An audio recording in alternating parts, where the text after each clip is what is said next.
شیخ عبدالحق محدث دہلوی رحمۃ اللہ علیہ ایک عجیب واقعہ لکھتے ہیں کہ دہلی کی سرزمین پر قحط سالی آئی، قحط پڑا۔ انسان ہی نہیں بلکہ جانور بھی مرنے لگے۔ وہ اتنی بڑی قحط سالی تھی کہ لوگ کھانے پینے کے لیے ترستے اور تڑپتے تھے، کیونکہ بارش نہیں ہوتی تھی۔ جب بارش ہوگی تو زمین غلے اگائے گی نا، جب بارش ہوگی جبھی تو زمین فصل دے گی، اور جب بارش ہی نہ ہو تو غلہ کہاں سے آئے گا؟ لوگ کھائیں گے کیا؟ جانور کیا کھائیں گے؟ تو لوگوں نے فکر لیا اور سب علماء کرام کے پاس گئے۔ علماء کی ایک جماعت میدان میں آئے اور تمام کے تمام مرد و خواتین، نوجوان و بزرگ سب کے سب میدان میں آئے۔ تو عالم نے نماز استسقاء کے لیے سب کو کھڑا کیا، اور نماز استسقاء ادا کرنے کے بعد دعا ہوئی۔ دعا ہوتے ہوتے عصر کا وقت آ گیا اور دعا قبول ہونے کی کوئی آثار نظر نہیں آ رہے ہیں۔ لوگ پھر سے مایوس ہونے لگے۔ اتنے میں ایک نوجوان اپنے سواری پر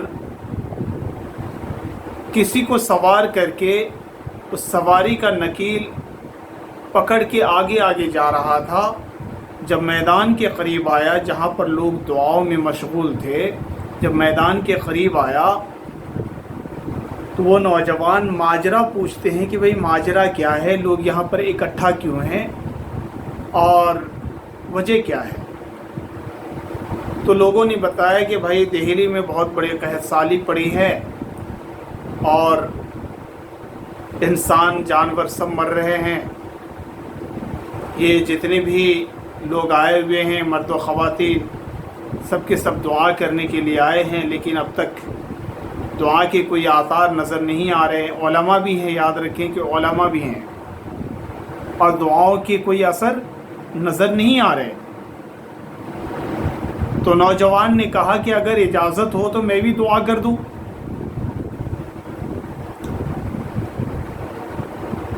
لوگوں کو تو دعا کروانی تھی، اپنی حاجت پوری کرنی تھی، دعا مانگنے والا کوئی بھی ہو، لیکن دعا قبول ہونی چاہیے۔ لوگوں نے اصرار کیا کہ بھئی آپ بھی دعا کریں، ہو سکتا ہے کہیں آپ کی دعا اللہ قبول کر لے۔ تو وہ نوجوان جو اونٹ پر یا سواری پر کوئی سوار تھی، اس سوار کے قریب گئے اور وہاں نہ جانے کیا گفتگو ہوئی، اور اس نوجوان نے دعا کیا۔ ابھی دعا ختم بھی نہ ہوئی کہ بارش شروع، بادل آ گیا اور رم جھم بارش ہونا شروع ہو گیا۔ ابھی دعا ختم بھی نہیں ہوئی تھی۔ تو ایک عالم اس نوجوان کے پیچھے گئے اور بولے کہ بھائی یہ راز کیا ہے؟ دوستو یہ دل پر لینے والی بات ہے، کوئی ایسا واقعہ نہیں ہے، بلکہ حقیقت جو دہلی کی سرزمین پر گزری ہوئی ہے وہ بات بتا رہا ہوں آپ کو، کہ وہ عالم سوال کر رہے ہیں لڑکے سے کہ بھئی وجہ کیا ہے کہ آپ نے کس وسیلے سے دعا مانگی کہ اتنا جلدی اثر ہو گیا؟ تو اس نوجوان نے کہا کہ اس سواری پر سوار جو آپ دیکھ رہے ہیں وہ میری والدہ ہے۔ ظاہر سی بات ہے کہ کپڑوں سے اپنا چہرہ ڈھانپ رکھی ہوں گی، پردے میں ہوں گی۔ تو اس نوجوان نے کہا کہ پردے کے اندر میری والدہ ہے، اور میری والدہ پاک دامن ہے۔ انہوں نے جو زندگی گزاری ہے بہت ہی احتیاط والی زندگی گزاری ہے، اور اللہ کی برگزیدہ بندی ہے، اس نے اپنے چہرے کبھی غیر محرم کو دکھایا نہیں، بالکل پاک دامن عورت ہے۔ تو میں نے کچھ نہیں کیا، صرف گیا